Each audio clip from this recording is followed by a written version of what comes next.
خانہ کعبہ دنیا کی پہلی مسجد ہے جو حضرت آدم علیہ السلام نے روئے زمین پر تعمیر کی۔ قرآن مجید میں سورۃ آل عمران کی آیت نمبر 96 میں ہے کہ بے شک پہلا گھر جو انسانوں کے لیے عبادت کی غرض سے تعمیر کیا گیا وہ وہی ہے جو مکہ میں ہے۔ حضرت آدم علیہ السلام نے مسجد اقصیٰ کو خانہ کعبہ کی تعمیر کے 40 سال بعد تعمیر فرمایا تھا۔ اس کی مسافت خانہ کعبہ سے 1234 کلومیٹر دور ہے۔ مورخین کا خیال ہے کہ مسجد اقصیٰ حضرت آدم علیہ السلام کے زمانے سے حضرت نوح علیہ السلام کے زمانے تک مسلسل آباد رہی، اور حضرت نوح علیہ السلام کے زمانے میں آنے والے طوفان کی وجہ سے وہ بھی منہدم ہو گئی۔ حضرت عیسیٰ علیہ السلام کے آنے سے 3000 سال پہلے شہر کو کنعان کے لوگوں نے جو عرب سے آ کر یہاں آباد ہو گئے تھے انہوں نے آباد کیا۔ ناظرین، اس سرزمین کا نام فلسطین کنعان کے لوگوں سے شروع ہوا، اور یہی وہ لوگ ہیں جو صدیوں سے فلسطین میں رہتے آ رہے ہیں۔ بعض مورخین کا یہ بھی ماننا ہے کہ انہی یبوسیوں نے حضرت ابراہیم علیہ السلام کے آنے سے پہلے مسجد اقصیٰ کی تعمیر نو بھی کی تھی۔ حضرت ابراہیم علیہ السلام نے حضرت عیسیٰ علیہ السلام کے ساتھ خانہ کعبہ اور حضرت اسحاق علیہ السلام کے ساتھ مسجد اقصیٰ کی تعمیر نو کی۔ حضرت اسحاق علیہ السلام کی اولاد بعد میں یہودی اور حضرت اسماعیل علیہ السلام کی اولاد آگے جا کر مسلمان کہلائے۔ حضرت اسحاق علیہ السلام نے اپنی زندگی میں مسجد اقصیٰ کا خوب خیال رکھا۔ آپ سے ایک بیٹا پیدا ہوا جو حضرت یعقوب علیہ السلام کے نام سے جانے جاتے ہیں اور پیغمبر بھی ہیں۔ حضرت یعقوب علیہ السلام کے 13 بیٹے تھے، ان میں سے ایک حضرت یوسف علیہ السلام تھے جنہیں اللہ نے بہت سے فضائل بخشے، اور وہ بہت ہی خوبصورت نوجوان تھے۔ ناظرین، حضرت داؤد علیہ السلام نے پھر مسجد اقصیٰ کی تعمیر کو شروع کروایا جو کھنڈرات میں تھی۔ حضرت داؤد علیہ السلام اپنی وفات سے قبل یہ مکمل نہیں کر پائے اور وفات پا گئے۔ ان کے بیٹے حضرت سلیمان علیہ السلام جو خود بھی اللہ کے پیغمبر تھے، انہوں نے تعمیر کو جاری رکھا اور اس تعمیر کو آپ ہی نے مکمل فرمایا۔ عراق کے بادشاہ بخت نصر نے 587 قبل مسیح میں یروشلم پر حملہ کیا اور اس تعمیر کی اینٹ سے اینٹ بجا دی۔ وہ یہودیوں کی عورتوں اور بچوں کو گرفتار کر کے بابل لے گیا اور یہودیوں کے مذہبی صحیفے نظر آتش کر کے 1,00,000 یہودیوں کو قیدی بنا لیا۔ پھر کچھ عرصے بعد بخت نصر کی حکومت کو زوال آ گیا اور ایران کے بادشاہ خورس نے بابل کو فتح کر کے تمام بنو اسرائیل کو یروشلم واپس جانے کی اجازت دے دی۔ حضرت زکریا علیہ السلام کے نام سے منسوب منبر آج بھی مسجد کے احاطے میں موجود ہے۔ حضرت عیسیٰ علیہ السلام اور ان سے متعلق بہت سے مقامات بھی مسجد اقصیٰ کے ساتھ ساتھ ہی موجود ہیں۔ روم کے لوگوں نے یروشلم پر حملہ کر کے مسجد اقصیٰ کو منہدم کر دیا۔ جب حضرت عیسیٰ علیہ السلام کو آسمان پر اٹھایا گیا تو اس کے 70 سال گزر جانے کے بعد مسجد اقصیٰ پر روم کے لوگوں نے حملہ کر کے تباہی اور بربادی پھیلائی۔ مسجد اقصیٰ کی صرف 4 دیواریں کھڑی رہ گئیں۔ اس کے علاوہ مکمل مسجد منہدم ہو گئی، اور یہ بنی اسرائیل پر سخت وقت تھا۔ مسجد اقصیٰ آخری نبی کے آنے تک اسی طرح رہی۔ بالآخر واقعہ معراج پیش آیا۔ سورت بنی اسرائیل میں ہے، وہ ذات پاک ہے جو ایک رات اپنے بندے کو مسجد الحرام یعنی خانہ کعبہ سے مسجد الاقصیٰ یعنی بیت المقدس تک لے گیا، جس کے ارد گرد ہم نے برکتیں رکھی ہیں تاکہ ہم اسے اپنی قدرت کی نشانیاں دکھائیں۔ بے شک وہ سننے والا اور دیکھنے والا ہے۔ آپ صلی اللہ علیہ وآلہ وسلم اور تمام مسلمان جب تک مکہ میں تھے مسجد اقصیٰ کی طرف ہی منہ کر کے نماز پڑھتے تھے۔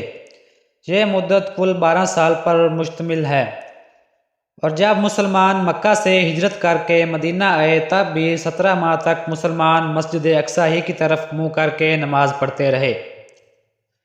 حضرت محمد صلی اللہ علیہ وآلہ وسلم کی دنیا سے پردہ فرمانے کے 6 سال بعد مسلمانوں کا لشکر مختلف ممالک فتح کرتا ہوا یروشلم پہنچا، اور اس وقت جہاں عیسائیوں کی حکومت تھی وہ قلعہ بند ہو گئے، اور صلح کے لیے یہ شرط رکھی کہ مسلمانوں کے خلیفہ خود آئیں تو وہ انہیں شہر کی چابی حوالے کر دیں گے۔ چنانچہ خلیفہ دوم حضرت عمر فاروق رضی اللہ تعالی عنہ کو اس کی اطلاع دی گئی تو آپ خود یروشلم گئے۔ اس وقت وہاں پر قابض عیسائیوں سے معاہدہ کر کے یروشلم کو اسلامی حکومت کے ماتحت لے آئے۔ بنو امیہ کے خلیفہ جن کا نام عبد الملک بن مروان تھا، انہوں نے اسی مسجد جو حضرت عمر فاروق رضی اللہ تعالیٰ عنہ نے بنوائی تھی، اس کے اوپر ایک بڑی مسجد تعمیر کروائی۔ اس طرح حضرت عمر فاروق کی بنائی ہوئی مسجد مکمل اس مسجد کے اندر رہ گئی جو عبد الملک بن مروان نے تعمیر کروائی تھی۔ قبۃ الصخرہ کا گنبد سنہری رنگ کا ہے اور اس کی 4 دیواری نیلے اور خوبصورت پتھروں سے منقش ہے۔ یہ تعمیر ابھی بھی قائم ہے۔ بعد میں مختلف اسلامی بادشاہوں نے اس کی مرمت کا کام جاری رکھا۔ اس کے علاوہ انہوں نے ایک اور نہایت عالی شان عمارت تعمیر کی جس کا نام قبۃ الصخرہ ہے، جو ابھی بھی انہی بنیادوں پر قائم ہے۔ سن 1099 عیسوی میں عیسائیوں کی مشترکہ فوج نے صلیبی افواج کہا جاتا ہے، انہوں نے یروشلم پر حملہ کیا اور 5 ہفتوں کی مسلسل جنگ کے بعد یروشلم پر قبضہ کر لیا۔ اس دوران انہوں نے یروشلم میں کافی خون خرابہ کیا اور 70,000 مسلمان مردوں، عورتوں اور بچوں کو قتل کر دیا۔ جب یروشلم پر صلیبی افواج قابض تھی، مسلمان ہمیشہ متفقہ رہتے تھے کہ کس طرح سے یروشلم کو صلیبیوں کی جابرانہ تسلط سے آزاد کرایا جائے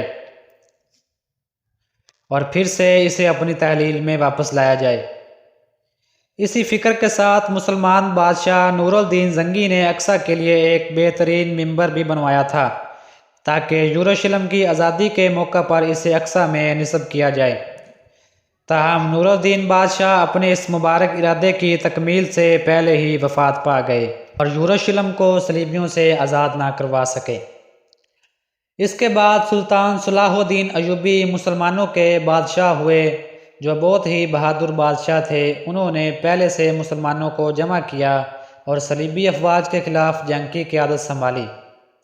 سن 1187 عیسوی کے سال صلاح الدین ایوبی نے صلیبی افواج کو شکست دے دی اور یروشلم کو ایک بار پھر آزاد کروا لیا، اور اس کے بعد صلاح الدین ایوبی نے وہ خوبصورت منبر بھی مسجد اقصی میں نصب کروا دیا جو نور الدین زنگی نے مسجد اقصی کے لیے بنوایا تھا۔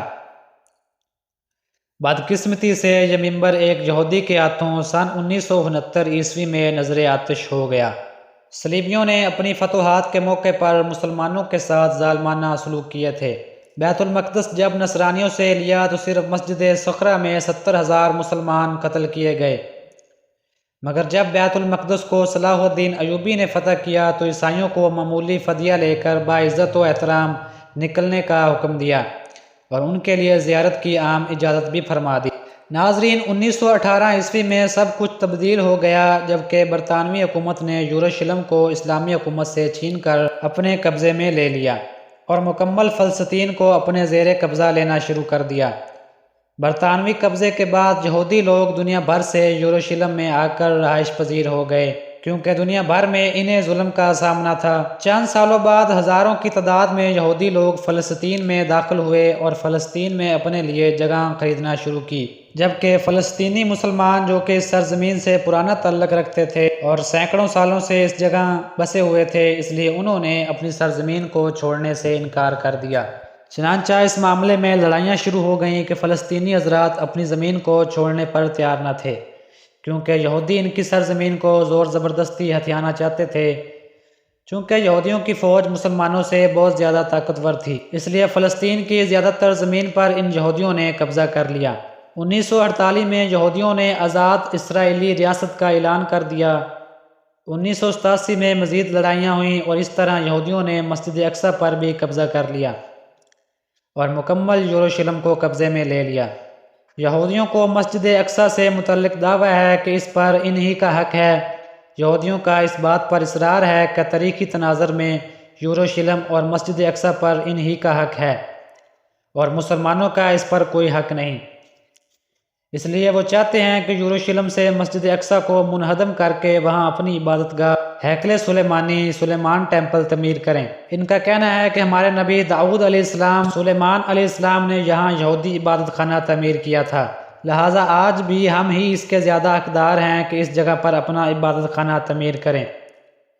موجودہ عہد میں یہ اپنی عبادات دیوار براق کے پاس کھڑے ہو کر کرتے ہیں، لیکن ان کی یہ بات تاریخی لحاظ سے بھی غلط ہے کہ فلسطینیوں پر عربوں کا حق ثابت کرنے کے لیے درج ذیل نکات تاریخی حیثیت رکھتے ہیں۔ یہ نکات اس تحریر کا حصہ ہیں جو عالم اسلام کے بہترین حکمران سعودی عرب کے بادشاہ شاہ فیصل مرحوم نے ایک بین الاقوامی سیمینار میں کی تھی۔ یہودی فلسطین کے اصل باشندے نہیں ہیں۔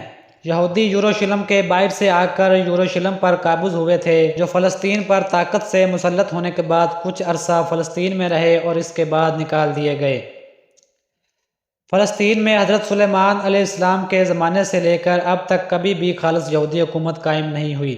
حضرت سلیمان علیہ السلام نے کوئی یہودی عبادت خانہ یروشلم میں تعمیر نہیں فرمایا تھا، بلکہ آپ اور آپ کے والد داؤد علیہ السلام نے مل کر اس مسجد کی تعمیر کی تھی، جو حضرت آدم علیہ السلام کے دور میں وہاں تعمیر ہو چکی تھی، جسے بعد ازاں ابراہیم علیہ السلام نے بھی واپس اس کی بنیادوں پر استوار کیا تھا۔